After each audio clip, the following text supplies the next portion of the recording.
तो अभी हम लोग क्या पढ़ने जा रहे हैं कि स्फेरिकल मिरर्स। एक क्वेश्चन आ सकता है, आईआईटी जेईई हो या मेन एडवांस्ड या नीट के कोई भी एग्जाम हो, तो स्फेरिकल मिरर के ऊपर एक क्वेश्चन आ सकता है।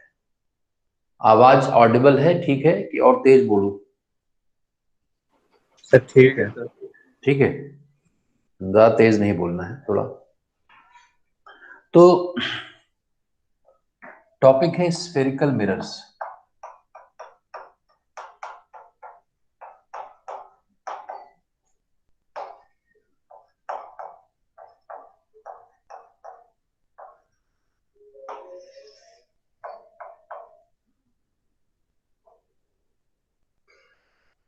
ठीक है, ठीक है बच्चों, आ रहा है? इसमें कोई दिक्कत तो नहीं दिख रहा है? एक बार चेक कर लो। यस दिख सर। रहा है सर। Yes sir. अब होता क्या है, देखो, जैसे मान लो ये कैसे क्या होता है समझते हैं। तो मान लो कि एक हॉलो स्फीयर है, एक हॉलो स्फेरिकल ग्लास है, हॉलो स्फेरिकल ग्लास है ना। तो इसका कुछ ना कुछ रेडियस भी होगा। ये मान लो एक कॉर्ड मैंने ड्रॉ कर दिया, कॉर्ड ऐसा। वो इसको क्या बोलते हैं, सीकेंट कहते हैं ना, सीकेंट। अरे बोलो।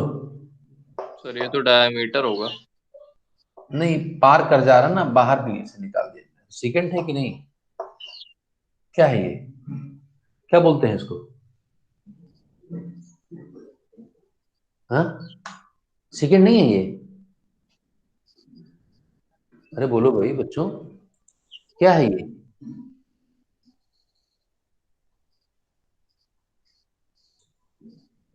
ये सेकंड घुमा नहीं कहते दिया। इसको। हाँ, सर घुमा दिया आपने सर। क्या? सर हम तो वो सुनते आए थे सर, मतलब कि जो डायमीटर से अलग हो वो कॉर्ड होती है। नहीं, जो बाहर हाँ निकला कॉर्ड तो अंदर ही होता है शायद ना, यहाँ से यहाँ अंदर वाले पॉइंट को सर, टच। ये हो सकता है। अगर बाहर निकल, सेकंड है क्यों आदित्य? हाँ सर, सेकंड ही है सर। तो अब मेरा कहना ये है कि मान लो इस कॉर्ड को मैं, इस स्फीयर को मैं यहां से कट कर दूं ऐसे, एक कॉर्ड के लॉन्ग इतना पोर्शन कट कर दूं। ये पोर्शन जो आपको दिखा, इसको मैंने निकाल लिया बाहर, यहाँ ऐसे कर दिया। स्फीयर का एक पोर्शन है ये, इसको बाहर कर दिया, है ना। ये ये कॉर्ड था जो हम लोगों ने ऐसे। अब ये वाला एक्सिस के साथ, ये तो भाई, ये तो यही वाली लाइन मैंने ड्रॉ कर दिया है। अब ये जो पोर्शन आपको ग्लास का मिल रहा है, इस ग्लास के इस पोर्शन को अगर पॉलिश कर दिया जाए, अगर इस पोर्शन को पॉलिश कर दिया जाए, तो ये कौन सा मिरर हो गया, इसको क्या बोलते हैं?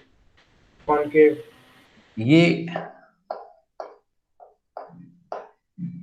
कंकेव स्फेरिकल मिरर हो गया।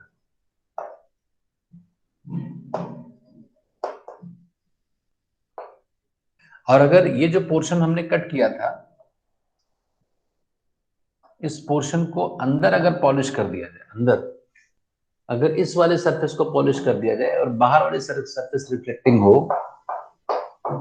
है वही, ये कॉर्ड है भाई, सब स्फीयर से निकाला गया पार्ट है, तो ये ऐसे है। तो अगर ऐसा कर दिया जाए तो ये कन्वेक्स हो जाएगा ना, बोलो। Yes sir.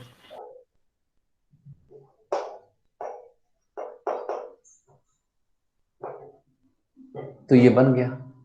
ऐसे ही हम सिलिंड्रिकल मिरर्स भी बनाते हैं, सिलिंड्रिकल मिरर्स, पता है कि नहीं? सिलिंड्रिकल मिरर क्या होते हैं? जैसे ये तो स्फेरिकल मिरर है, सिलिंड्रिकल मिरर कैसे बनाएंगे? इसको ड्रॉ कर लो, ड्रॉ कर लिया।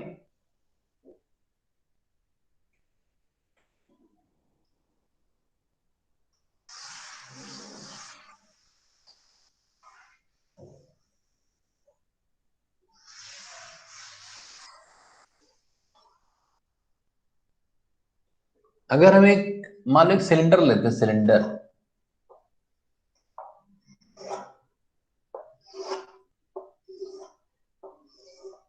इसका एक्सेस है।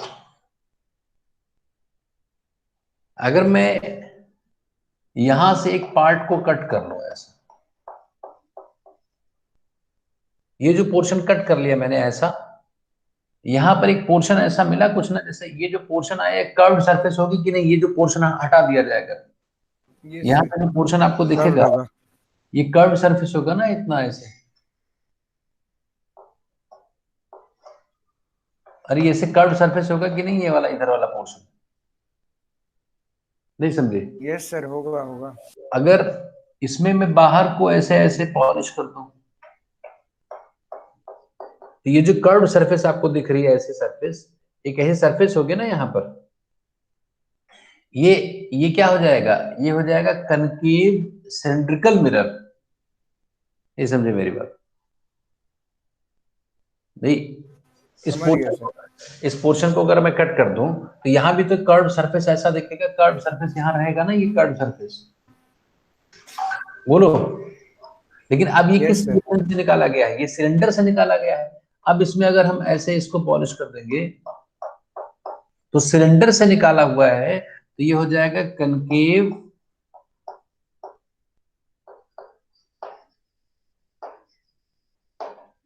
Cylindrical mirror. बोलो, बताओ बात, समझे कि नहीं?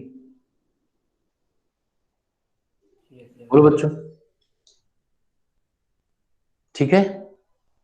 ऐसे ही इसको अगर अंदर पॉलिश कर दे तो कहने का मतलब यह है कि अगर हम किसी ग्लास स्फीयर, जैसे एक स्फीयर है, उसके पार्ट को निकालते हैं और पॉलिश करते हैं तो उससे स्फेरिकल मिरर्स बनते हैं, और अगर हम सिलेंडर की कर्व सरफेस को कट करके बाहर निकाल करके पॉलिश करते हैं तो उससे सिलेंड्रिकल मिरर्स बनते हैं।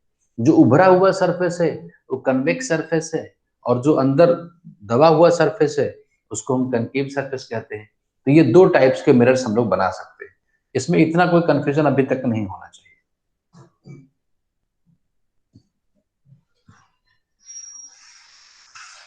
तो हमारे अपने सिलेबस में स्फेरिकल मिरर्स है, लेकिन हमें ध्यान में ये रखना है पैराबोलिक मिरर्स भी हो सकते हैं। अगर हम पैराबोलिक शेप में ढाल दें, पैराबोला के शेप में ढाल दें, अगर हम पैराबोला के शेप में ढाल दें, पैराबोला, ये एक पैराबोलिक फिगर है, इसमें अगर मैं यहां पर पॉलिश कर दूं तो क्या हो गया, ये क्या बन गया, ये अरे क्या बन गया, concave parabolic mirror. Parabolic mirror. नहीं समझे बात? और अगर इसमें उल्टा वही पॉलिश कर दिया जाए, ये एक पैराबोला है ये, और अंदर पॉलिश कर दिया जाए और बाहर वाली सरफेस रिफ्लेक्टिंग हो,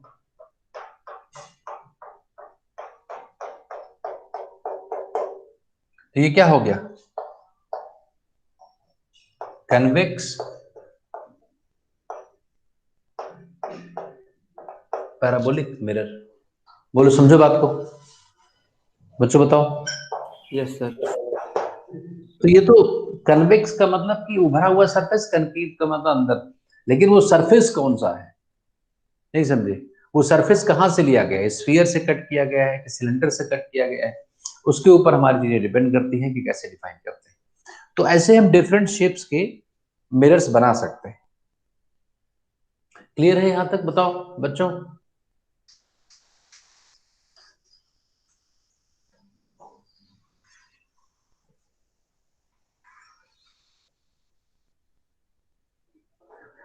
अब चलो, अगर हम बात करते हैं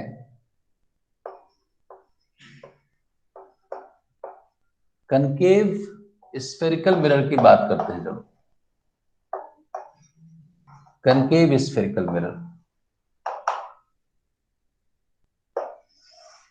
इसकी बात करें तो इसमें मैंने क्या किया था कि एक स्फीयर से कट कर लिया था छोटा सा पोर्शन, और ये हो गया था, ये जिस स्फीयर से कट किया गया था वो स्फीयर अगर इसको मैं कंप्लीट करूं तो वही स्फीयर मिल जाएगा ना, ये वाला। अरे अगर इसको मैं कंप्लीट करूं तो वही स्फीयर मिल जाएगा। यस। हाँ सर। ये इसका कॉर्ड होगा, ये इसका सेंटर होगा, जिस स्फीयर से कट किया गया था उसका सेंटर है। ये जो पहले सीकेंट कहा करते थे, ये जो पहले सीकेंट हम लोग कहा करते थे, इसको अब प्रिंसिपल एक्सिस कहते हैं। प्रिंसिपल एक्सिस कहते हैं। ये जो स्फीयर का डायमीटर होता था ना, उसको हमने एक्सटेंड कर दिया था। जब हम इसको इस पोर्शन के लिए बात करते हैं तो प्रिंसिपल एक्सिस है। प्रिंसिपल एक्सिस इस मिरर को जिस पॉइंट पर कट करते हैं इसको पोल कहते हैं। पोल कहते हैं। पोल कहते हैं। ये क्या बोलते हैं इसको? ये क्या है? कोई बताएगा ये क्या है? अपर्चर। इसको हम डायमीटर ऑफ मिरर कहते हैं। मिरर का जो मिरर है ना, वैसे डायमीटर तो ये जिससे स्फीयर से निकाला गया है, इसको एपर्चर, डायमीटर ऑफ एपर्चर कहते हैं। इसको एपर्चर कहते हैं। कितना बड़ा है, जैसे ज्यादा कर्व होगा तो ये कम होगा, ये ज्यादा अगर है तो फ्लैट ज्यादा होगा ना। तो डायमीटर ऑफ मिरर है, diameter of aperture, aperture dia, aperture diameter कहते हैं। समझ गए? ये इसको हम सेंटर ऑफ कर्वेचर कहते हैं।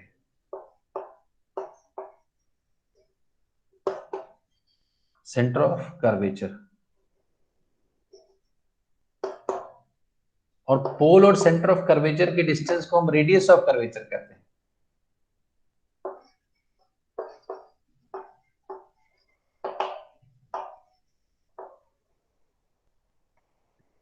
बोलो, बताओ, ये सारी बातें समझ में आई?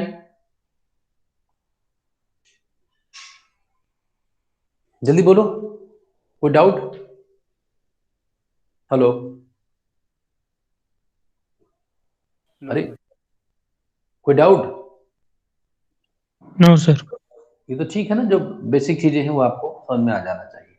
इसको पोल करते हैं, प्रिंसिपल एक्सिस है, ये सेंटर ऑफ कर्वेचर है, और रेडियस ऑफ कर्वेचर है। अब इसमें सबसे पहली बात हम जो कैलकुलेट करना चाहते हैं वो फोकल लेंथ कैलकुलेट करना चाहते हैं। Focal length. फोकल लेंथ क्या होता है ये समझते हैं। तो जब भी आपको कोई फोकस निकालने को बोले तो एक ही तरीका है। जब भी आपसे ये कोई बोल रहा है कि भाई ये एक कनकेव मिरर है, ये एक कनकेव मिरर है, और इस कनकेव मिरर का, ये एक कनकेव मिरर है, और इसका कोई बोलता है कि फोकल लेंथ निकालो, तो क्या होगा ओजस? 1/v + 1/u = 1/f। नहीं नहीं नहीं, focal sir, length. the distance of pole from the focus। तो सर, पोल फोकस, से फोकस की डिस्टेंस। फोकस होगा क्या? फोकस डिफाइन क्या करेंगे? सर, अगर किसी प्रिंसिपल एक्सिस के पैरेलल हम लाइन लाएं, एक वेरी गुड। प्रिंसिपल एक्सिस के पैरेलल रे लाएं, और सर वो डाइवर्ज होने के बाद जहां पे जाएगी या फिर कन्वर्ज होने के बाद जिस पॉइंट से पास करेगी उसे उसे फोकस कहते हैं। बहुत बढ़िया। तो जब भी फोकस की कोई बात करें किसी भी ऑप्टिकल डिवाइस में, यही नहीं कि हम मिरर की ही बात कर रहे हैं, लेंस भी हो, प्लेन कुछ भी हो, फोकस की बात अगर कोई करता है तो सिर्फ आपको एक बात ध्यान में रखनी है कि जब भी आपको फोकस, किसी भी ऑप्टिकल डिवाइस का फोकस निकालने की बात हो, तो एक रे प्रिंसिपल एक्सिस के पैरेलल इंसिडेंट कराओ। ऐसे मिरर पर इंसिडेंट कराओ, पैरेलल रे, है ना? अब I is equal to R, reflection का लॉ फॉलो करेगा। तो रिफ्लेक्शन का लॉ फॉलो करने के लिए आई चाहिए, एंगल ऑफ इंसिडेंस कितना होगा उसके लिए नॉर्मल चाहिए। तो किसी भी स्फीयर, किसी भी आर्क के किसी पॉइंट पर जो सेंटर से लाइन मिलती है उसको हम नॉर्मल कहते हैं। ये जानते होगे, किसी भी सर्कल या स्फीयर में उस स्फीयर के सरफेस और सेंटर को मिलाने वाली लाइन को नॉर्मल कहते हैं। ये नॉर्मल आ गया, तो ये एंगल ऑफ इंसिडेंस हो गया। ये एंगल ऑफ इंसिडेंस है कि नहीं? आई, अरे बोलो, तो इसको मैं थीटा कह देता हूं। तो लॉ ऑफ रिफ्लेक्शन ये कहता है कि भाई जिस एंगल पर रे आएगी उसी एंगल पर वापस आ जानी चाहिए। तो यहां पर रे मैंने भेज दिया, तो ये भी एंगल थीटा होगा। तो ये जो पॉइंट आया, जो इंसिडेंट रे है, the incident ray which is parallel to the principal axis meet at a point on the principal axis after reflection, this point is called as focus. यहां तक clear है सबको? फोकस क्या होता है? Focus is a point on the principal axis where reflected ray meet after reflection, reflected ray meet after reflection, है ना? बताओ यहां तक कोई डाउट हो तो बोलो। होगा कितना? तो इस लेंथ को हम एफपी लेंथ को फोकल लेंथ कहते हैं। गुलाब बताओ एफ की वैल्यू क्या होती है? ये रेडियस ऑफ कर्वेचर है, CP. CP is radius of curvature. Sir r minus r by 2 cos theta. Very good. CP is equal to R. हमें एफ निकालना है, मतलब एफपी निकालना है। ओजस, इसको फोकल लेंथ कहते हैं, इस डिस्टेंस को। ये कितना होता है? सर हम तो सर वही फॉर्मूला जानते थे, 1/v माइनस 1/u नहीं प्लस 1/u। आदित्य बताओ, आदित्य अभी तक क्या पढ़ा है कि फोकल लेंथ और आर में क्या रिलेशन होता है, रेडियस ऑफ कर्वेचर और फोकल लेंथ में? सर फोकल लेंथ और रेडियस कर्वेचर में focal length equal to r/2। ये पढ़ा था ना? Yes sir, r/2। Aditya sir वो पैरासियल रेस के लिए होता है। हाँ हाँ, तो गुलाब जो है 12th में पढ़ चुका है, ये हम लोगों ने इसको डिस्कस किया था। Sir f equals to r minus r/2 sec theta होता है सर। हाँ हाँ हाँ, ठीक है।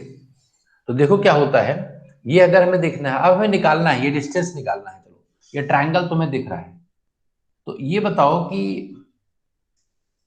ये जो डिस्टेंस है, ये मान लो m पॉइंट है, m। तो cm, ये cm जो डिस्टेंस, ये भी तो r होगा, ये रेडियस ही तो है। जैसे अगर ये रेडियस हो तो ये भी तो रेडियस है, तो cm भी तो r के इक्वल होगा। ये एंगल भी थीटा होगा कि नहीं? ऑल्टरनेट एंगल देखो, ये एंगल थीटा होगा।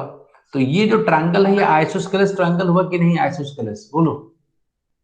अरे ये जो ट्रायंगल है CMF, ये आइसोस्केलेस ट्रायंगल हुआ। आइसोस्केलेस ट्रायंगल की प्रॉपर्टी होती है कि अगर मैं वर्टेक्स से बेस पर परपेंडिकुलर ड्रॉप करूं तो वो बाइसेक्ट करता है बेस को। ये पता है कि नहीं? Yes sir. तो इसका मतलब अगर मैं परपेंडिकुलर को कुछ और कह दूं, मान लो मैं इसको B कह देता हूं, परपेंडिकुलर जो यहां पर है ये पॉइंट, तो जो CB होगा, ये CB r/2 होगा कि नहीं बताओ?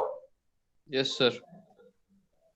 तो CB अगर r/2 है, अब इस ट्रायंगल में देखो CFB, in right angle triangle CBF, इसमें अगर बात करें तो इसमें अगर हम cos थीटा अप्लाई करें, cos थीटा, तो cos थीटा क्या लिखोगे?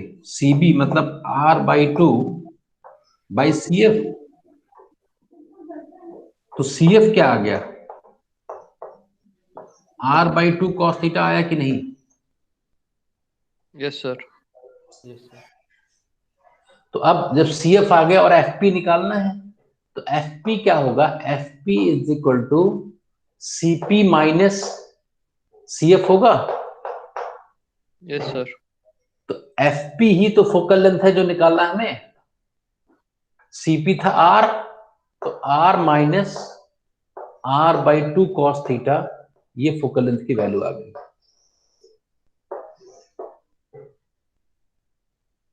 बताओ कोई doubt? No sir. Aditya, Ramakrishna, Lok, Adarsh, ये बात समझे कि नहीं? Yes sir. Yes sir.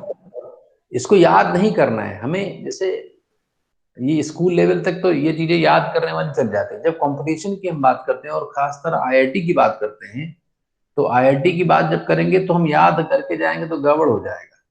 तो हमें क्या काम करना है, हमें सिर्फ ये देखना है कि हम तरीका क्या होता है। तो जब भी किसी भी ऑप्टिकल डिवाइस का फोकल लेंथ निकालने को बोला जाए तो उसके प्रिंसिपल एक्सिस पहले सर्च करो, ड्रॉ कर लो, फिर प्रिंसिपल एक्सिस से एक लाइन, एक रे इंसिडेंट कराओ उस मिरर पर, उस लेंस पर, जो भी हो सिस्टम। उसके बाद उसको या तो रिफ्लेक्ट कराओगे, रिफ्रैक्ट कराओगे। तो रिफ्लेक्शन या रिफ्रैक्शन के बाद जो जिस पॉइंट पर प्रिंसिपल एक्सिस के जिस पॉइंट पर वो मिले उसको हम फोकस कहते हैं। बाकी ज्योमेट्री से ट्रिग्नोमेट्री का यूज करके उसकी डिस्टेंस को निकाल सकते हो, ये तरीका होता है। बताओ।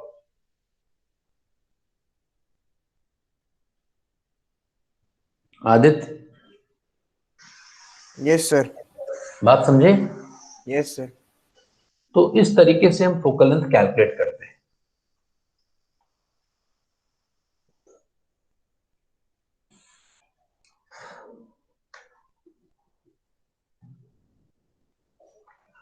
तो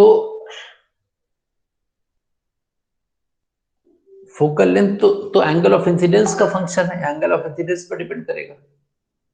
अरे थीटा की वैल्यू चेंज होगी तो फोकल लेंथ चेंज हो जाएगा ना। अरे बोलो भाई बच्चों। सर। अब एक स्पेशल कंडीशन देखो यार,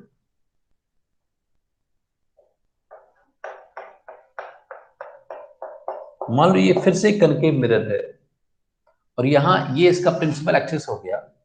इसका सेंटर मैंने गेस कर लिया कि अगर इसको सर्कल बनाया जाएगा तो उसका सेंटर कहीं यहां आएगा। ये पोल हो गया, ये पोल हो गया। और मान लो अब कोई रे प्रिंसिपल एक्सिस के बहुत पास में इंसिडेंट कराऊं मैं, ऐसे ऐसे भेजू ऐसे, तो इसका नॉर्मल क्या होगा? इसका नॉर्मल भाई इस पॉइंट का नॉर्मल ये होगा ना, नॉर्मल जिस पॉइंट पे इंसिडेंट हो उसको सेंटर ऑफ कर्वेचर से मिला दो तो नॉर्मल मिल जाता है। तो अब ये जो एंगल होगा थीटा, एंगल ऑफ इंसिडेंस, ये छोटा होगा ना, तो उतनी ही एंगल पर रे वापस आएगी ऐसे। तो ये वाली रे यहां पर पास करेगी तो इसका फोकस यहां पर होगा। इसका मतलब ये हुआ कि हर रे का फोकस अलग अलग होगा। अरे जो रे ऊपर है उसका फोकस यहां कहीं होगा, पोल के पास होगा। जो रे नजदीक आ रही है प्रिंसिपल एक्सिस के वो उधर फोकस होगी। क्यों? Yes sir. वो तो अलग अलग होगी ना। इसका मतलब फोकस जो कनकेव स्फेरिकल मिरर होता है, जो कनकेव स्फेरिकल मिरर होता है उसका कोई एक फोकस नहीं होता है, हर रे का अलग अलग फोकस होता है। इसीलिए कभी भी अगर किसी कनकेव मिरर से कोई एक इमेज बनाओगे तो पॉइंट नहीं बनेगा, रीजन बनता है। Yes sir. जैसे वो किसी एक पॉइंट पर फोकस, अगर बहुत सारी रेज आ रही हैं, एक रे ये है और एक रे ये दूर दूर वाली आ रही है, तो ये वाली तो यहां कहीं फोकस होगी ऐसे। तो अगर यहां से बहुत सारा एक बंडल ऑफ रे भेजा जाए तो एक पॉइंट के बजाय एक पूरी जगह पर तो फोकस हो रही है ना, इतनी जगह पर फोकस हो रही है। इससे पूरे नहीं समझे मेरी बात? यस सर, समझे। तो पॉइंट नहीं बन पाएगा ना, वो तो एक रीजन बनेगा। बोलो। इसी को हम क्या कहते हैं? ये जो डिफेक्ट है कि हर रे का अलग अलग फोकस होगा, इसको हम एरर कहते हैं। उस एरर का नाम क्या है? Spherical aberration. स्फेरिकल एबेरेशन मतलब एरर। भाई फोकस, एक फोकस ही नहीं मिल रहा है, स्फेरिकल एबेरेशन। इस रे को हम मार्जिनल रे कहते हैं। जो दूर होती है ना मार्जिन पर, उसको मार्जिनल रे कहते हैं, मार्जिनल। और जो नजदीक होती है उसको हम पैराक्सियल रे कहते हैं, पैराक्सियल रे कहते हैं। तो पैराक्सियल रे का मतलब जिसका एंगल ऑफ इंसिडेंस बहुत कम हो उसको पैराक्सियल रे कहते हैं। और मार्जिनल रे थीटा अप्रिशिएबल हो। तो जो फोकल लेंथ का फॉर्मूला हम लोगों ने निकाला था, जो फोकल लेंथ का फॉर्मूला हम लोगों ने कैलकुलेट किया था, F is equal to R minus R by 2 cos theta इसमें अगर थीटा की वैल्यू बहुत कम हो, मतलब पैराक्सियल रेज की अगर बात की जाए, पैराक्सियल रेज, तो पैराक्सियल रेज के लिए थीटा बहुत छोटा होगा। तो जब थीटा बहुत छोटा होगा तो कॉस थीटा 1 को टेंड कर जाएगा, तब उस केस के लिए एफ बराबर R minus R by two, मतलब आर बाई टू के इक्वल हो जाएगा।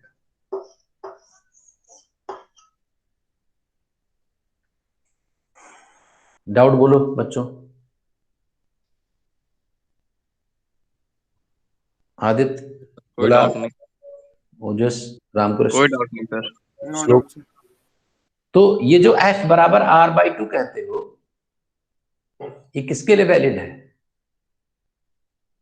Paraxial race. पैराक्सियल रेज के लिए वैलिड है, पैराक्सियल रेज के लिए वैलिड है।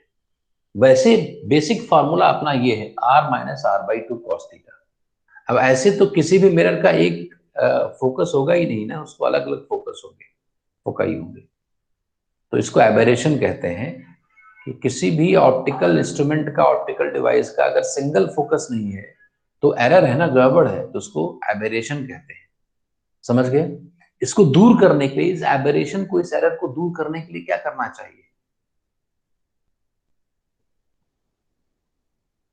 इस एबेरेशन को दूर थोड़ा ज्यादा होना चाहिए सर, कर्वेचर जो है सर हम लोगों का, मतलब ये अपर्चर, मतलब कर्व थोड़ा ज्यादा होना चाहिए।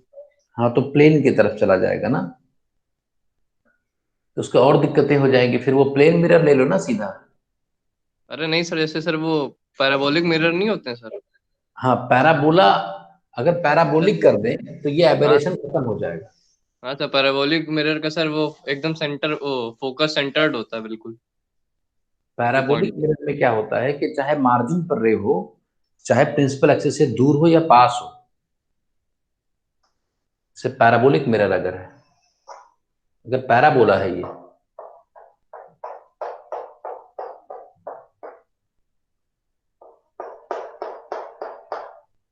ये इसका एक्सिस हो गया पैराबोला का।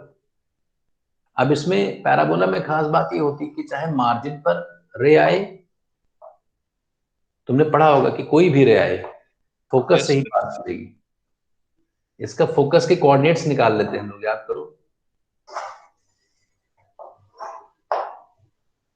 तो इसमें कोई भी रे कहीं भी आएगी, अगर यही सी खास बात है कि फोकस इसका सिंगल पॉइंट होगा हर चीज के लिए।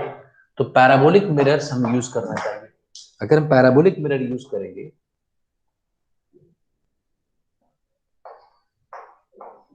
तो ये एबेरेशन नहीं होगा। इसीलिए हम लोग, जो डिश एंटीना होता है ना, डिश एंटीनास होते हैं ना जो, वो पैराबोलिक शेप के होते हैं। उसमें इलेक्ट्रोमैग्नेटिक रेडिएशन कहीं भी आए, यहाँ पर देखो जो डिश एंटीना होता है, यहाँ पर एक वो रिसीवर लगा होता है, यहाँ पर रिसीवर। अरे डिश सबके घरों में लगा होगा ना, जहाँ पर वो उसका फोकस है वही उस पैराबोला का फोकस है। तो अब रेडिएशन चाहे मार्जिन पर आए, चाहे यहाँ आए, चाहे जहां कहीं आए, ये एक ही पॉइंट पर फोकस होता है, तो ज्यादा शार्प इमेज मिलती है। अगर स्फेरिकल मिरर यूज किया जाता तो ब्लर्ड इमेज मिलेगी।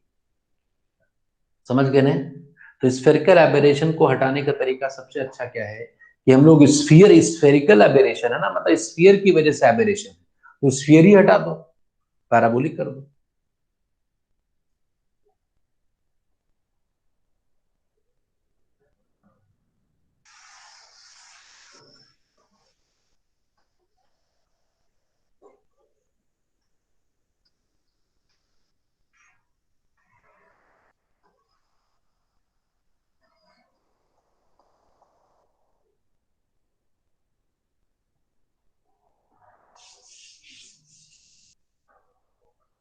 ऐसे ही कन्वेक्स में चलो फोकल लेंथ निकालते हैं। कन्वेक्स में स्फेरिकल कन्वेक्स मिरर की बात हो रही है अभी। इसमें क्या है कि इधर पॉलिश कर दिया गया, ये प्रिंसिपल एक्सिस हो गया। इसको पूरा कंप्लीट करें तो एक हम सर्कल गेस कर सकते हैं, तो यहां कहीं इसका सेंटर कर्वेचर आएगा, ये पोल होगा। ये रेडियस ऑफ कर्वेचर हो गया। अब कोई बोले भाई इसका फोकस निकालो, तो करना क्या है, एक रे इंसिडेंट कराओ ऐसे। अब ये रे किस पॉइंट से ये नॉर्मल यहां से ड्रॉ करना है, तो यहां से हम नॉर्मल ड्रॉ कर देंगे।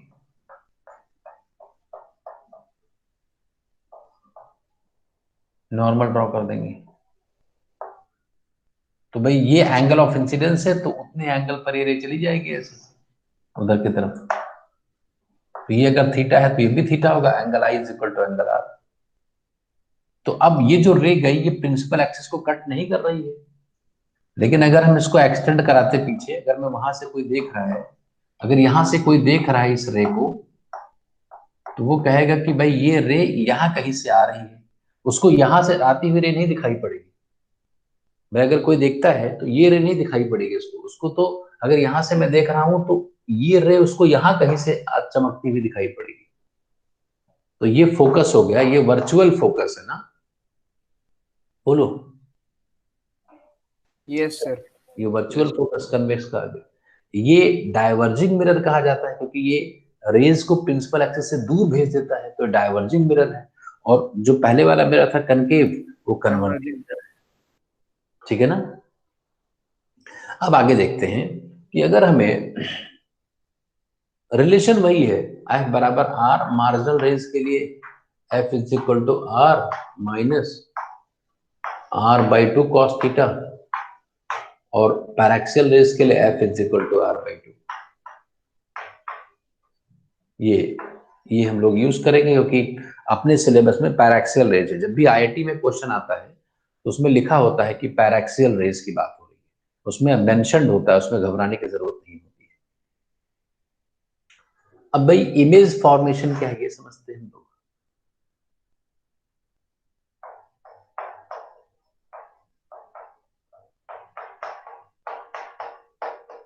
इमेज फॉर्मेशन,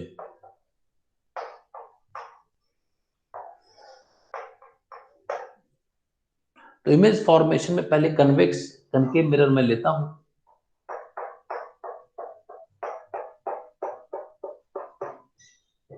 कनकेव मिरर, तो मान लो ये ऐसा है। अच्छा, उसके पहले एक पॉइंट और, हम फोकल प्लेन की बात कर लेते हैं।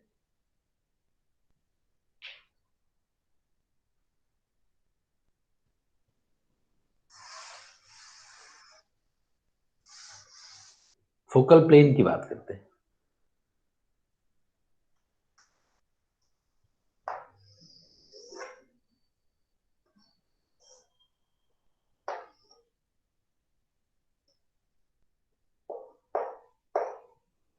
बात समझो।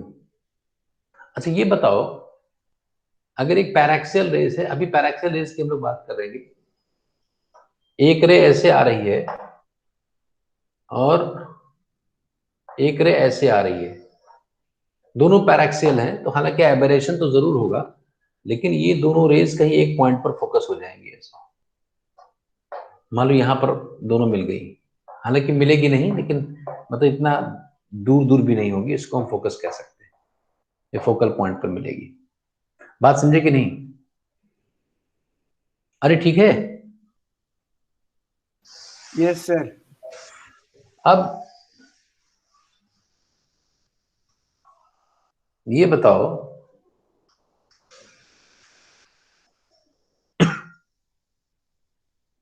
कि अगर ये फिर से वही कनकेव मिरर है, ये आईआईटी का क्वेश्चन है जिसको मैं डिस्कस करने जा रहा हूं, मतलब कई बार ये पूछा गया है, जो कंसेप्ट हम डिस्कस कर रहे हैं। मान लो अब एक रे ऐसे आ रही है, ये दो रेज पैरेलल आ रही पैरेलल, तो ये कहां पर फोकस करेगी? फोकस के प्लेन पर। फोकस करेगी कि नहीं करेगी भाई? फोकस नहीं करेगी तो ये दोनों रेज आ रही हैं, अब देखते हैं, हमें नहीं पता है, हमें तो सिर्फ ये पता है कि जितने एंगल पर आएगी उससे उतनी एंगल पर वापस भेज देंगे। मैंने वापस भेज दिया ऐसे, इस एंगल पर आई। और यहाँ पर नॉर्मल ड्रॉ कर दिया। नॉर्मल ड्रॉ करने के लिए हमने पहले सेंटर पता किया कहाँ है, तो सेंटर से ये नॉर्मल हो गया, तो ये भी उतने ही एंगल पर ऐसे चली जाएगी। तो जितने एंगल पर रे आई उसी एंगल पर चलेगी। मुझे सिर्फ यही बात पता है, बस दोनों यहां पर कहीं मिल रही है। तो अब ये जो है पॉइंट, ये फोकस तो है नहीं, फोकस तो प्रिंसिपल एक्सिस पर होता है, लेकिन ये पॉइंट फोकस के प्लेन में ही है, इसी प्लेन में कहीं है। जैसे ये फोकस था तो उसी लाइन में कहीं है। मतलब अगर हम यहाँ पर ड्रॉ करें एक, तो यहाँ पर हमें एक फोकल प्लेन मिलेगा, यहाँ पर एक ऐसा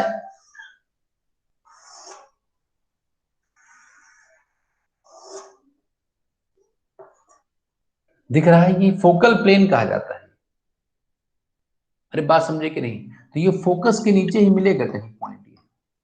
ये फोकस तो नहीं लेकिन फोकल प्लेन में है। ये डिस्टेंस, ये तो एफ है। नहीं समझे बात मेरी? समझ गए सर। अब ये पॉइंट जो होगा वो फोकल प्लेन में है। इस प्लेन को हम फोकल प्लेन कहते हैं।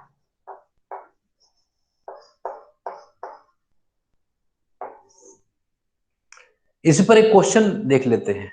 ऑप्टिक्स का एक क्वेश्चन है और कई बार पूछा गया है, हर कंपटीशन में बहुत बार पूछा गया है। ये कंसेप्ट आपको समझना है।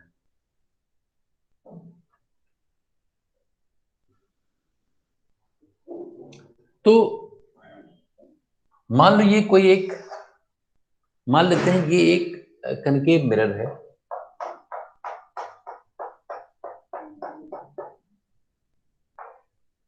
ये प्रिंसिपल एक्सिस हो गया, ये पोल हो गया, इसको हमने गेस कर लिया, तो उसका सेंटर कहीं यहां पता चल गया।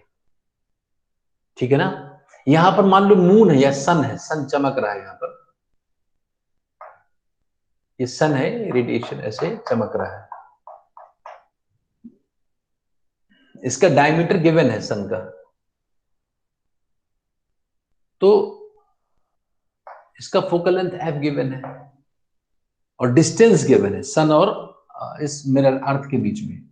तो हमें ये बताना है कि इसकी जो इमेज बनेगी उसका डायमीटर क्या होगा। भाई ये इसकी इमेज बनाएगा ना कहीं, अगर हम इसको इस मिरर में देखेंगे तो ये सन कहीं चमकता हुआ दिखेगा ना। Yes sir. तो उसका डायमीटर कितना है? ये डायमीटर ऑफ ऑब्जेक्ट हो गया, इसको हमने डायमीटर ऑफ ऑब्जेक्ट मतलब सन का डायमीटर हो गया। इसकी जो इमेज बनेगी वो उसका डायमीटर निकालना है मान लो। तो एक काम कर सकते हैं, इसकी सन के सबसे नीचे वाले पॉइंट से जो रेज आ रही है ऐसे आएंगी। सबसे नीचे वाले पॉइंट से कई सारे रेज मैंने भेज दिया, तो ये सारी रेज जो होंगी ये भाई ऐसे कहीं आएंगी, ऐसे कि नहीं? जितने एंगल पर ये रे आएगी उसी एंगल पर तो वापस आ जाएगी। समझ रहे हो कि नहीं? यस तो सर। यहां से इसके बगल वाले किसी पॉइंट को मैं भेजूंगा तो वो भी यहीं पर आकर कहीं फोकस होगी। तो ये सारी रेज मतलब लोअर वाले इस डायमीटर के सबसे नीचे वाले पॉइंट से जो भी रेज आएंगी वो आपस में पैरेलल होंगी और यहाँ कहीं फोकस हो रही होगी फोकल लेंथ के नीचे। फोकल लेंथ के नीचे मैं पैराक्सियल मान रहा हूं, तो ये यहां पर फोकस हो गई। ऐसे ऊपर वाली जो यहां से जो रेज आएंगी वो कुछ ज्यादा एंगल पर आएंगी, तो वो ज्यादा एंगल पर इधर जाएंगे भी। नहीं समझे? तो ये यहां से ऊपर वाले पॉइंट से जितनी रेज आ रही है वो यहां पर कहीं फोकस होगी। तो ये बन गया हमारा, ये फोकल प्लेन में ये सारे यहां पर कन्वर्ज हो रही है कहीं। भाई ऊपर वाले से, ऊपर आने वाले से कई रेज बनानी है। यहां पर एक और बनाता मैं, अगर दोनों को पैरेलल दिखाता वो यहां पर कहीं फोकस होती। तो ये हमारा सन बन गया यहां से चमकता।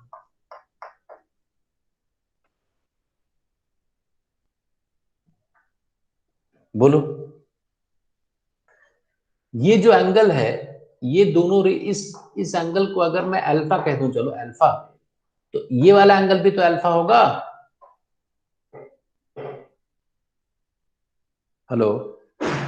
यस। तो अब क्योंकि बहुत डिस्टेंस काफी दूर का है तो हम arc is equal to R theta, S बराबर आर थीटा जानते हो ना, arc length is equal to radius into theta. Yes sir.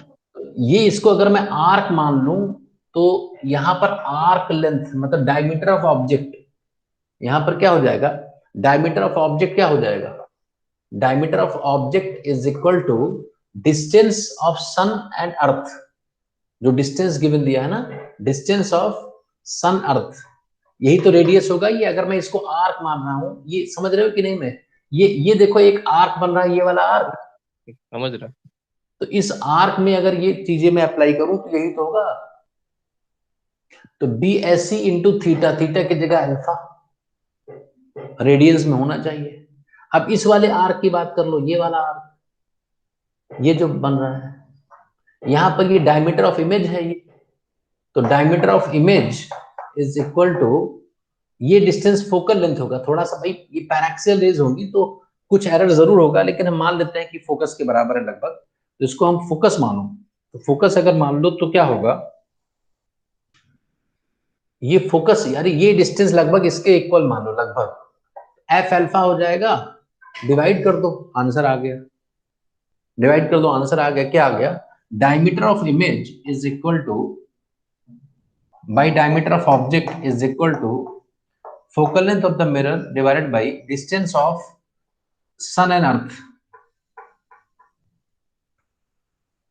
तो diameter of image is equal to focal length over DSE into diameter of object. Multiple time से question पूछा गया है even IITs में और डिफरेंट एग्जाम्स में। कोई doubt? Aditya, Gulab? No doubt sir. Gulab, Ojas, no no sir. Doubt sir. Shlok? No sir. No sir. ये बात समझ गए ना, फोकल प्लेन का समझ लेते। ये एक रे मैंने बनाया है, लेकिन ये एक्चुअली बहुत सारे रेज आ रहे हैं ऊपर वाले एज से। कोई भी चीज है अगर, तो उसके ऊपर वाले एज से बहुत सारे रेज आ रही है ना ऐसे पैरेलल, तो वो सारी यहाँ पर फोकस हो रही है, यहाँ से आने वाली रेज यहाँ पर फोकस हो रही है। और ऐसे ही पूरे पेरीफेरी में, इसके पेरीफेरी पर, सन के पेरीफेरी से जितनी भी रेज आ रही है वो अलग अलग जगह फोकस हो रहे होंगे एक सर्कल के फॉर्म में। नहीं समझे बात? तो इस तरह से हम निकाल सकते हैं। समझ गया सर।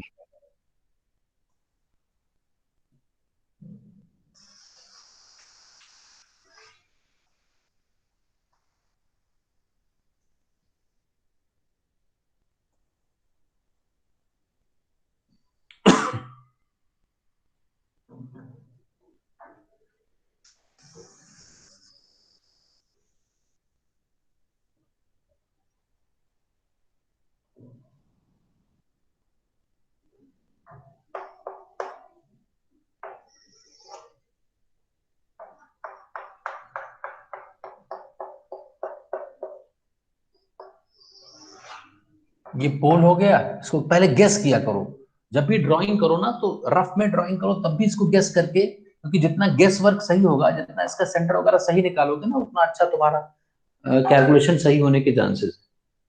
यहाँ पर सेंटर हो गया। अब मान लो यहाँ पर कोई ऑब्जेक्ट है, अभी तक तो ऑब्जेक्ट हम पैरेलल रेज ले रहे थे, इनफाइनाइट पे ले रहे थे। अगर फाइनाइट जगह पर कोई ऑब्जेक्ट है, मान लो इसके एक्सिस पर ही कोई चमकता हुआ पॉइंट है, इसके सामने रख दिया जाए, तो यहां से रे जाएगी ऐसे। अब इसकी इमेज निकालने के लिए क्या करेंगे कि एक रे ऐसे भेज दो, ये इंसिडेंट रे है, तो इसका नॉर्मल क्या हो गया, ये नॉर्मल हो गया। तो जितने एंगल पर ये रे गई उसी एंगल पर वापस आ जाएगी। एक रे हो गई, एक रे सीधा इसी को मान लिया, प्रिंसिपल एक्सिस की तरफ ही भेज दो, तो ये वापस ऐसे आ जाएगी टकरा करके। तो एक रे टक्कर करके ये आ रही है, रिफ्लेक्टेड रे है ये, एक ये रिफ्लेक्टेड रे है, एक ये रिफ्लेक्टेड रे है। दो रिफ्लेक्टेड रे से काम हो जाएगा, जहां पर ये दोनों मिले उसको हम इमेज कहेंगे। ये एंगल अगर थीटा, इसको चलो अल्फा कह देता हूं, ये अल्फा, इसको चलो बीटा कह देता हूं, और ये गामा कह देता हूं। कोई दिक्कत किसी को? अरे दिख रहा है कि नहीं बच्चों? Yes sir. Yes sir. तो ये एंगल थीटा कह दिया जाए तो ये भी थीटा होगा, एंगल आई बराबर एंगल आर। और ये तो ठीक है ना। अब जरा ये एम में कह दूं, अगर in triangle CMO alpha plus theta is equal to beta होगा?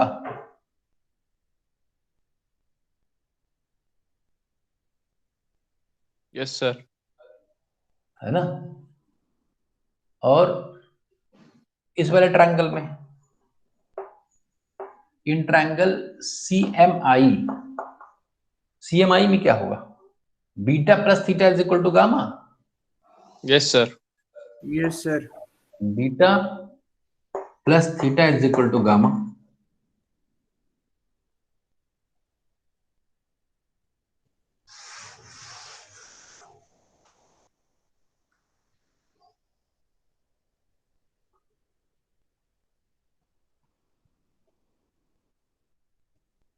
तो यहां से अगर देखें फर्स्ट इक्वेशन, थीटा क्या है? Beta minus alpha.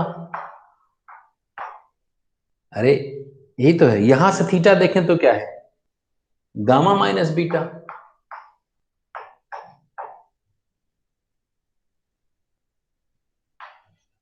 तो 2 beta is equal to alpha plus gamma.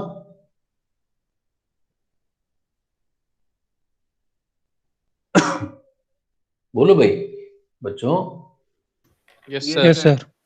For small angles,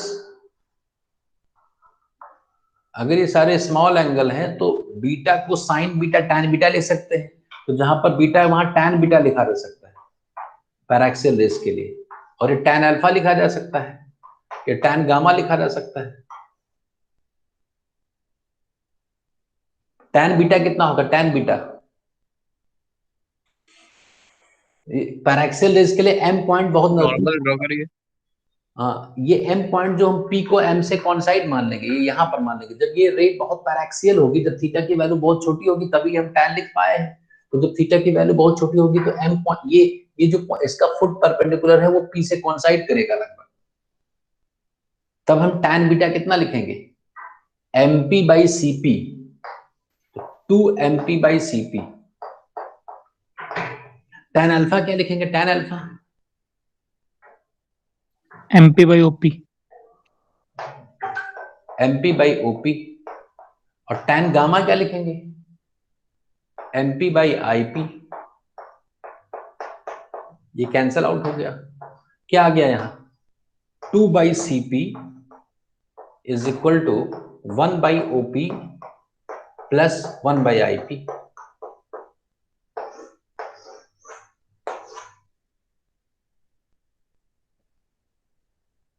बोलो। अरे ठीक है ना। CP को R लिख देंगे, OP को क्या लिख देंगे? ऑब्जेक्ट डिस्टेंस U लिख देंगे, IP को क्या लिख देंगे? V लिख देंगे, साइन कन्वेंशन का यूज करके। हम लोग भी साइन कन्वेंशन पढ़ेंगे, उसको यूज करके लिख देंगे। तो यहां से हम साइन कन्वेंशन का यूज करेंगे, अभी मैं उसको सिखाऊंगा नेक्स्ट क्लास में। तो साइन कन्वेंशन का यूज करने के बाद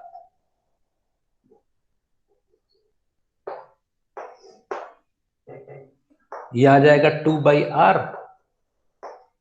is equal to 1 by OP। OP मतलब ऑब्जेक्ट कितना डिस्टेंस पोल से, इसको U से लिखते हैं, ऑब्जेक्ट डिस्टेंस, प्लस IP मतलब इमेज डिस्टेंस। ये हमें फॉर्मूला मिल गया। 2 बाई R को 1 बाई F कह सकते हैं। R बराबर पैराक्सियल रेस के लिए, पैराक्सियल रेस के लिए R by 2 is equal to F है ना, तो इसको 1 बाई F लिखा जा सकता है इसको। कोई डाउट बच्चों? यहां तक कोई doubt? No sir. No sir. तो यहीं तक आज पढ़ेंगे थोड़ा थोड़ा करके, है ना। और इसके बाद हम बेसिक चीजें समझ आ गई है, कंसेप्चुअल चीजें, तो बहुत इंटरेस्टिंग चीजें इसमें है, तो आगे हम डिस्कस करेंगे। इस फॉर्मूले को यूज करना सीखेंगे। तो नेक्स्ट क्लास में जो कल है अपनी, उसमें हम इस फॉर्मूले को यूज करना सीख लेंगे। तो हमारा एक क्वेश्चन सही होने की प्रोबेबिलिटी हो जाएगी। ये पक्का है कि वो क्वेश्चन अगर स्फेरिकल मिरर पर आएगा तो वो पक्का सही हो जाएगा, अगर हम इसके कुछ क्वेश्चंस को कर लेंगे अच्छे तरीके से। और भी बहुत कंसेप्ट इसमें समझने, बहुत बिल्कुल दिखना चाहिए, बिल्कुल क्लियर हो जाना चाहिए कि भाई ऐसे होता है, इमेज कहाँ बनती है, किसके लिए बनती है, क्यों हमने यूज किया है स्मॉल एंगल के लिए, ये सारा फॉर्मूला पैराक्सियल रेज के लिए सही है। अगर मार्जिनल रे होगा तो कोई फॉर्मूला नहीं है, तरीका है सिर्फ। मार्जिनल रे के लिए अपने पास कोई फॉर्मूला नहीं है, तरीका है सिर्फ। पैराक्सियल रेज के लिए हमारे पास फॉर्मूला भी है, तरीका भी है। नहीं समझे बात भाई? ये अप्रोक्सीमेशन है ना Ojas, yes sir. Aditya? Yes sir. तो ठीक है, आज के लिए इतना ही, फिर हम लोग पढ़ेंगे नेक्स्ट क्लास में। Thank you. मैं आपको होमवर्क बताता हूँ कौन से क्वेश्चंस करने। हाँ बोलो। सर 5-6 क्वेश्चन फंसे हैं सर मेरे। अच्छा अच्छा अच्छा, एक मिनट, तुम सारा भेजो मुझे क्वेश्चंस। सर थोड़े